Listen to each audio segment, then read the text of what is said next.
Assalamu alaikum everyone, barkanmu da warhaka. Sunana Maryam. Yau insha Allah zan nuna muku yadda za ku canza password ɗinku ta WordPress.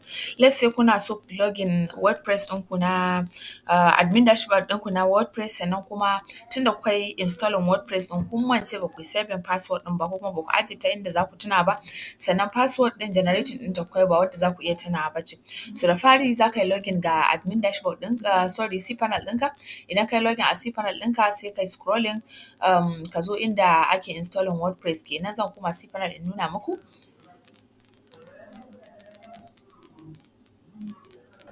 So kamar yadda kuke gani ga cPanel ɗina, za ka yi scrolling ka gano inda ake installing WordPress kenan. Kamar yadda kuke gani ga shi nan inda aka sa bari in ƙara scrolling sama kaɗan inda aka sa software, ko kuma ka yi scrolling inda aka sa softacles ka nemo shi. Ga nan ƙasa inda aka sa softacles sai ka yi wannan, ka taɓa WordPress ɗin. To amma yanzu zan koma daga nan sama kaɗan sai in je nan inda aka sa WordPress Manager by Softacles. So zan shiga wurin.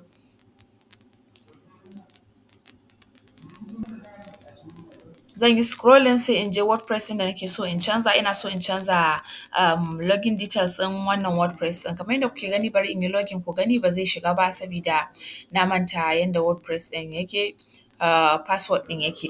So zan yi login, zan yi ƙoƙari in yi login mu gani.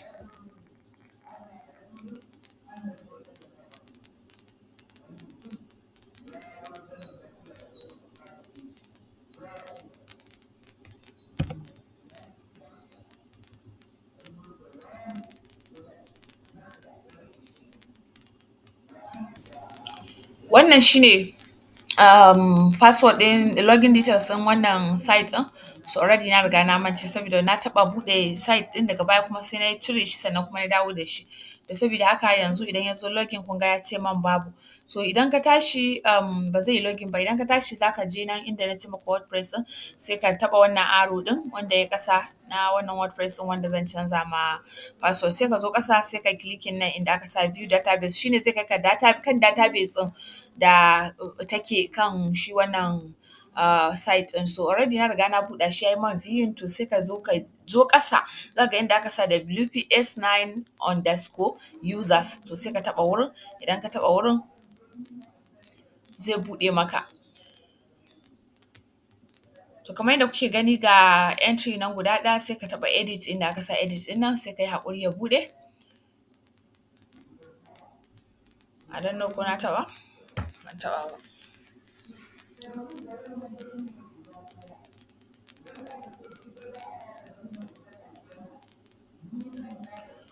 To kamar yadda kuke gani ga shi nan ya buɗe ko. So wannan shine password ɗinmu.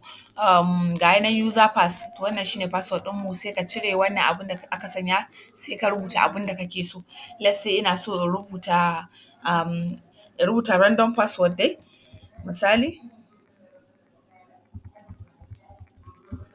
To idan ka rubuta sai ka selecting wannan drop down menu ɗin, sai ka jawo shi har sai ka ga inda aka sa MD5, sai ka maida shi MD5.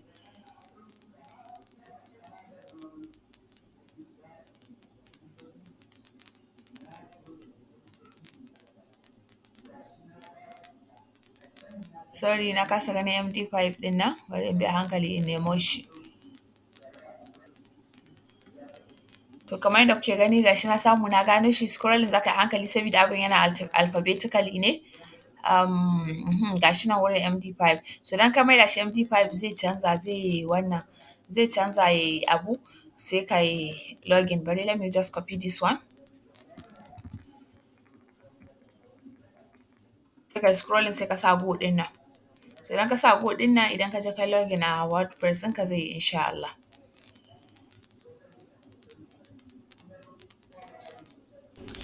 So kamar yadda kuke gani ga shi na yi login lafiya lau da wannan password ɗin da na canza 120, 1 2 3 4 5 6 7 8 9 up to 0.